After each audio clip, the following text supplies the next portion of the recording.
Le livre du Deutéronome s'ouvre sur une scène poignante. Après 40 ans d'errance dans le désert, le peuple d'Israël est enfin arrivé aux frontières de Canaan. Campé dans les plaines de Moab, à l'est du Jourdain, Moïse, leur guide et législateur, a maintenant 120 ans. Il sait qu'il n'entrera pas lui-même dans la terre promise. Le Deutéronome, qui signifie seconde loi, est essentiellement une série de discours d'adieu de Moïse à la nouvelle génération, né dans le désert, qui s'apprête à conquérir le pays. Dans son premier discours, Moïse jette un regard rétrospectif sur les 40 dernières années. Il rappelle les moments clés de leur histoire, la sortie d'Égypte, la révélation au mont Sinaï, mais aussi leurs nombreuses rébellions et leur manque de foi, qui ont conduit à la condamnation de la génération précédente. Il souligne la fidélité de Dieu qui, malgré leurs fautes, les a protégés, nourris et guidés. Ce rappel n'est pas une simple leçon d'histoire. C'est un avertissement puissant, souviens-toi et n'oublie pas, l'avenir d'Israël dépend de ça. Capacité à se souvenir des œuvres de Dieu et à ne pas répéter les erreurs du passé.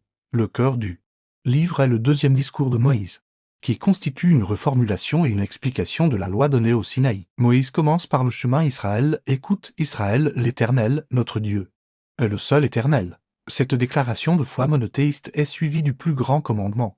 Tu aimeras l'Éternel, ton Dieu, de tout ton cœur, de toute ton âme et de toute ta force. Moïse insiste sur le fait que la loi ne doit pas être un fardeau extérieur, mais qu'elle doit être inscrite dans leur cœur, méditée constamment et enseignée à leurs enfants.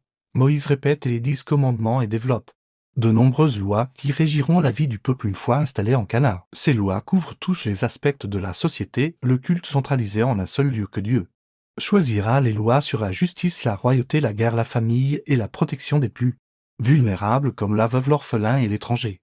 Il met en garde contre le plus grand danger qui les guettera en Canaan, l'idolâtrie, l'attrait des dieux des nations environnantes. Oublier l'Éternel pour servir d'autres dieux serait la cause de leur ruine. Dans son troisième discours, Moïse procède à une cérémonie solennelle de renouvellement de l'alliance. Il place le peuple devant un choix radical et inéluctable. Sur le mont Garizim, il fait prononcer les bénédictions qui découleront de l'obéissance, prospérité, sécurité et la faveur de Dieu. Sur le mont Ebal, il fait prononcer les malédictions qui suivront la désobéissance, maladie, famine, défaite et exil. Le choix est clair, vois. Je mets aujourd'hui devant toi la vie et le bien, la mort et le mal. Choisis la vie, afin que tu vives, toi et ta postérité, conscient que sa fin est proche. Moïse prend ses dernières dispositions. Il achève d'écrire ce livre de la loi et ordonne aux Lévites de le placer à côté de l'arche de l'Alliance, comme un témoin permanent, devant tout le peuple.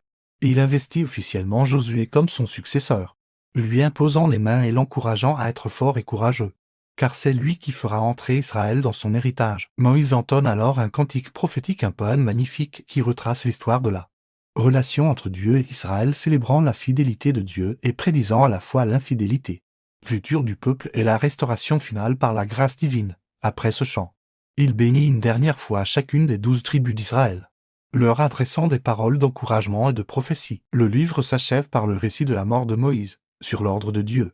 Il monte seul sur le mont Nebo, d'où il peut contempler toute l'étendue de la terre promise.